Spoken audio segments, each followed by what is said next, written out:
Hi friends, welcome to SS creatives. So ఈరోజు ఏంటి అని అంటే నార్మల్ రైస్తో దమ్ బిర్యానీ అండి. అది కూడా పన్నీర్ దమ్ బిర్యానీ విత్ మెజర్మెంట్స్ ఎలా తయారు చేసుకోవాలో ఒకసారి చూసేద్దాం, వచ్చేయండి. సో ఫ్రెండ్స్, ఎవరైతే ఫస్ట్ టైం మన ఛానల్ని చూస్తున్నారో ప్లీజ్ అండి like, share and subscribe. So ఇక్కడ నేనైతే 1/2 kg రైస్ అయితే తీసుకొని క్లీన్ చేసి అయితే పక్కన పెట్టుకున్నాను అనమాట. వీటిని అయితే సోక్ చేసుకున్నాను. నెక్స్ట్ అయితే ఒక బౌల్లోకి పెరుగు తీసుకొని అందులోకి సాల్ట్, కారం, పసుపు, కొంచెం గరం మసాలా వేసుకొని కలుపుకోవాలన్నమాట. కలుపుకున్న తర్వాత ఇక్కడ వెజిటేబుల్స్ అండి మీ చాయిస్ అనమాట. నేనైతే ఇక్కడ carrot, potato, paneer, chilli and onion అయితే తీసుకున్నాను అనమాట. అవి ఒక్కొక్కటిగా వేసుకొని కలుపుకొని ఒక 1/2 hour to 1 hour అయితే మ్యారినేట్ చేసుకొని పక్కన పెట్టుకోవాలి. నెక్స్ట్ ఏంటి అని అంటే ఫ్రైడ్ ఆనియన్ కోసం అయితే బిర్యానీ హండీ ఉంటుంది కదా అండి, అది పెట్టుకొని అందులోకి ఆయిల్ వేసుకొని ఆనియన్స్ ఇలా సన్నగా కట్ చేసుకోవాలన్నమాట.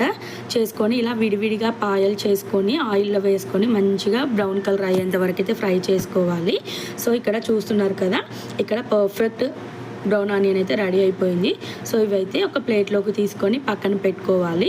అండ్ బిర్యానీ కోసం అయితే హోల్ స్పైసెస్ అయితే తీసుకున్నాను.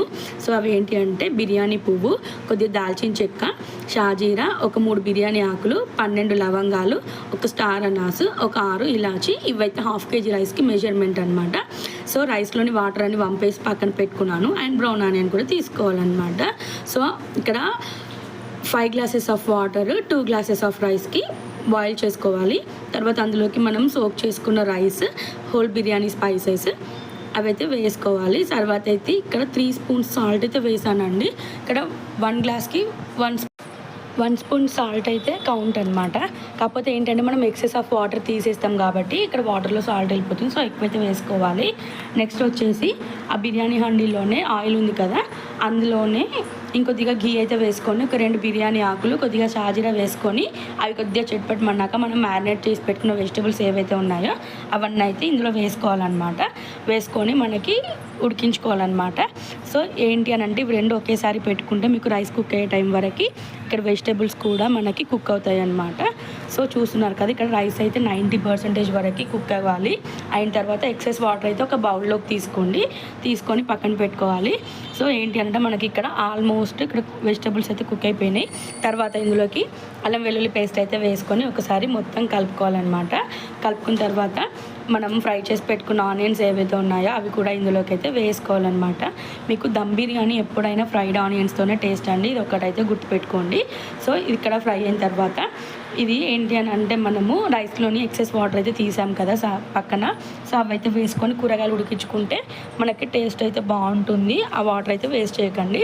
తర్వాత ఇందులోకి సన్నగా కట్ చేసి పెట్టుకున్న కొత్తిమీర అండ్ పుదీనా అయితే వేసుకోవాలి. వేసుకొని ఈ వెజిటబుల్స్ కుక్ అయిన తర్వాత ఒక పెనం పెట్టుకొని దాని మీదకి మనం బిర్యానీ గిన్నె అయితే షిఫ్ట్ చేసుకొని ఒకసారి ఈ వెజిటబుల్స్ మొత్తం కలుపుకొని మనం ఉడికించుకున్న రైస్ ఏదైతే ఉందో అదైతే వెజిటబుల్స్ మీద అయితే మొత్తం డ్రాప్ చేయాలన్నమాట. సో చూస్తున్నారు కదా, రైస్ అయితే మొత్తం ఈ విధంగా వేసిన తర్వాత దానిపైనుంచి మనము కట్ చేసి పెట్టుకున్న కొత్తిమీర అండ్ పుదీనా, ఫ్రైడ్ ఆనియన్స్ అయితే వేసుకుంటున్నాను. వేసుకున్న తర్వాత కొంచెం మనకి ఈ వాటర్ మనం ఇంతకుముందు ఉంచుకున్నాం కదా అండి, అవైతే వేసుకోవాలి. తర్వాత ఒక 2 spoons ఘీ అయితే వేసుకుంటున్నాను. వేసుకొని దానిపైన ఒక లిడ్ క్లోజ్ చేసి బరువును పెట్టుకొని ఒక 10 to 15 minutes లోలో దమ్ పెట్టుకుంటే మనకి ఇక్కడ పన్నీర్ దమ్ బిర్యానీ అయితే ఆల్మోస్ట్ రెడీ అయిపోయినట్టే. దమ్ పెట్టుకున్న తర్వాత చూస్తున్నారు కదా అండి, ఎంత బాగా కనిపిస్తుందో, చాలా అంటే చాలా కలర్ఫుల్గా కనిపిస్తుంది. చూడ్డానికి మాత్రమే కాదండి, టేస్ట్ కూడా చాలా అంటే చాలా బాగా వచ్చింది. నేను అస్సలు ఎక్స్పెక్ట్ చేయలేదు, అలా వచ్చిందనమాట టేస్ట్ అయితే. సేమ్ మనకి బాస్మతి రైస్తో ఎలా ఉంటుందో రైస్ అయితే అలాగే పొడి పొడిగా చాలా అంటే చాలా బాగా వచ్చింది. సో ఎప్పుడైతే మీకు బాస్మతి రైస్ అవైలబుల్లో లేదో ఒకసారి మీరు కూడా ఇలా ట్రై చేసి మీ ఇంట్లో వాళ్ళకైతే పెట్టండి. అండ్ టేస్ట్ ఎలా వచ్చిందో చెప్పడం మాత్రం అస్సలు మర్చిపోవద్దు. సో ఫ్రెండ్స్, ఇలాంటి వీడియోస్ కోసం అయితే please like, share and subscribe to SS creatives. Thank you for watching and subscribe for more videos.